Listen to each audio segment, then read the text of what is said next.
Түстік фильм ұсынады.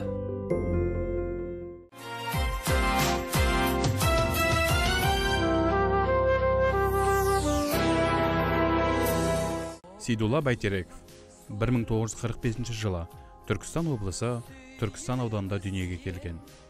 Ол Шымкент музыкалық училищесін, Құрманғазы атындағы мемлекеттік консерваториясын бітірген.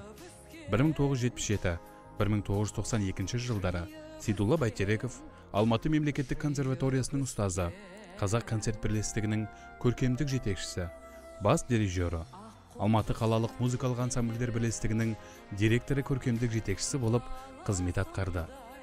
1990 жылдан өмірінің соңына дейін саз, дыбыстық жазба мемлекеттік студиясының директоры болып қызмет атқарды. Сейдулла Байтереков кинофильмдерге, драмалық қойылымдарға музыка жазды. Оның симфониялық оркестрге, хорға жазған туындылары қазақ композиторларының үздік шығармаларының қатарынан берік орын алды. Оның Әлия, Күнге табыну, Дос туралы жыр, Түркістан әндері музыка сүйер қауымның рухани азығына айналды. Сейдулла Байтерековтің шығармашылығын тұтас алып қарау барысында оның туындыларының сипаты рухы бойынша ұлттық екендігі даусыз. Біріншіден, композитор ұлтымыздың ән дәстүріндегі атағы кеңге жайылған Абай, Біржан Сал, Ахан Сері, Жаяу Мұсасында дүлдүлдердің шығармаларымен сусындап өскен. Екіншіден, қазақы ортада өскен Сейдулланың жүріс-тұрысы, сөйлеу мәнері де таза қазақша еді. Дегенмен, ішкі жан дүниесі, әуенді түсінуі, қабылдауы, әр дыбысты ойната білуі қалыптасқан қазақи өлшемнен бөлек батыс мәдениетіне жақын болатын.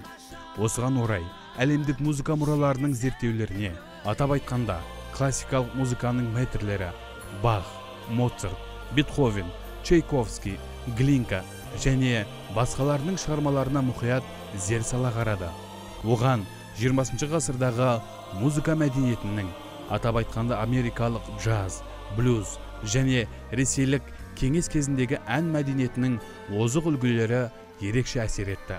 Осы жөнінде композитордың үзеңгілес досы болған өнер майталманы Әлпиев естелігінде әлемдік музыканттардың классикалық шығармаларын бәрімізде тыңдадық. Алайда ол туындыларды Байтерековтің қабылдауы уақыттың өзі көрсеткендей мүлдем өзгеше болды. Ол адамдарды күйбең тіршіліктен алыстататын музыкаларды ести білді деп жазды. Сейдулланың еуропалық стиліндегі ұлттық бояуларға қанық әндері жазуға деген ұмтылысы ерекше болды. Ұлтымызға тән байырғы құндылықтарды, әдебиеттегі, мәдениеттегі әдет-ғұрып, салт-санадағы ерекшеліктерді ұлттық дүниетанымды арқылы сүзгіден өткізе отырып, соның бәрін әлемдік жетістіктермен үйлестіре білді.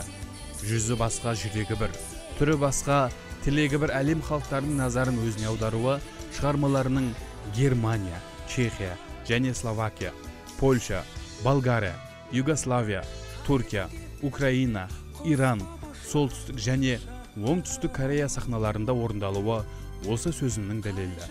Ендеше, Сейдулла Байтерековтің қазақи ортаны жарып шығып, әлемдік өнер соқпағында өзіндік із қалдырған бірден бір саз суреткері деп толық айта аламыз. Сейдулла Байтереков музыкаға әскери қызметін өтеп, жан-жақты қалыптасқан шағында келді. Сондықтан оның шығармашылығы жүйелі дамумен, тұтастығымен ерекшеленді.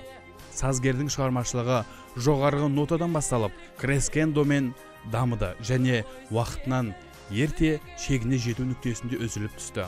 Алайда, небәрі 53 жас өмір сүрсе де, оның шығармалары әртүрлі музыка жанрында жазылды. Эстрадалық әндерден бастап, оркестрге арналған күрделі шығармалары сазгердің жан-жақты қабілетін айшықтады.